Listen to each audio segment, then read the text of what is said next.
नमस्कार, ट्रेंडी ब्लॉग्सच्या या आजच्या रेसिपी ब्लॉगमध्ये तुमचं खूप खूप मनापासून स्वागत आहे।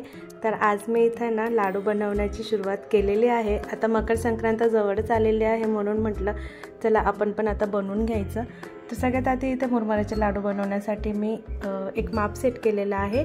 ज्या भांड्याने आपण मुरमुरे मोजणार त्याच भांड्याने गुळ मोजायचा आहे। तर इथं मी माझा अंदाजाने सांगते की मम्मीचं बघितलं त्यानुसार। तर 3 वाटी जर मुरमुरे असतील तर 1 वाटी गुळ घ्यायचा। तर इथं मी थोडंसं मोठं भांडं घेतलेलं आहे ज्याने आपल्याला अंदाज येईल की लाडू किती बनवायचे। तर 3 वेळेस मी हे मुरमुरे मोजून घेतले आणि गाळून घेतले। त्यामधले जे काळे मुरमुरे वगैरे खडे वगैरे जे काही असेल ना ते बाहेर निघून जातं आणि त्यातलं जे पावडर वगैरे असतं मुरमुऱ्यांचा चुरा झालेला तो सुद्धा निघून जातो। आता हे मुरमुऱ्यांना असे छान कुरकुरीतच आहे तरीसुद्धा इथे मी 3 ते 4 मिनिटापर्यंत भाजून घेतले मंद आचेवर। आणि इथं माझ्याकडे थोडासा गुळ कापलेला होता, तेवढा पुरेसा होणार नव्हता त्यामुळे मी अजून त्यातला गुळ कापून घेतला जेणेकरून आता जे गुळ आहे बारीक चिरलेला राहिला ना तर पटकन पाक तयार होतो। तुमचे संक्रांतीसाठी लाडू बनवून झालेत का मला नक्की कमेंट करून सांगा। इथं मी गुळ चिरून घेतला आणि त्यानंतर ना मुरमुरे सुद्धा छान भाजून झालेले होते।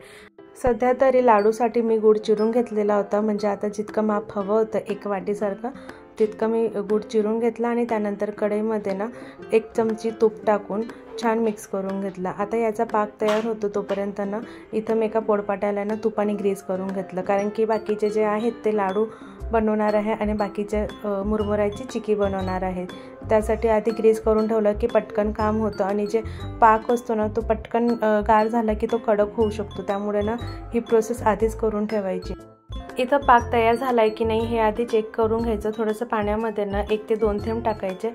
स्ट्रेच होत असेल तर आपला पाक तयार नाही असं समजायचं आणि त्यानंतर पुन्हा 2 ते 3 मिनिटापर्यंत छान शिजू द्यायचं। छान थंड आवाज आला ना तर आपला पाक तयार आहे असं समजायचं। त्यामध्ये शेवटी गॅसची फ्लेम बंद करून चिमूटभर सोडा टाकायचा, मिक्स करायचं आणि जे भाजलेले मुरमुरे आहे हे टाकून मी पुन्हा हे सगळं मिक्स करून घेतलं आणि पटकन असं पोळपाटावर टाकून हे मिश्रण पसरवून घेतलं। तर थोडंसं हाताला चटके बसतात तर थोडंसं मी इथं ओला हात केला आणि त्यानंतर जसं थापडतो ना तसं थापडून घेतलं आणि हलक्या हाताने लाटण्याने लाटून घेतलं जेणेकरून त्याचा चुरा होणार नाही। तर इथं मी ना सुरीला थोडंसं तूप लावायला हवं होतं, जे लावलं नव्हतं त्यामुळे ते चिटकत होतं। तर थोडंसं तूप लावून मग कट करून घ्यायचं जेणेकरून ना नंतर चिकी ना छान अशी इझिली तुटते। आता बाकीचे लाडू बनवून घेतले। आता मुलांना लाडू हा आवडतात त्यामुळे लाडूसुद्धा बनवलं आहे आणि लाडू बनवतच त्यांना आधी खायला दिला, कारण की त्यांना खूप आवडतात हे।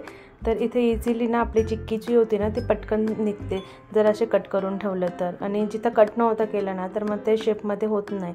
तर आधीच ना थोडंसं कट करून ठेवायचं। तर अशा पद्धतीने ही चिक्की पण बनवून तयार झालेली होती।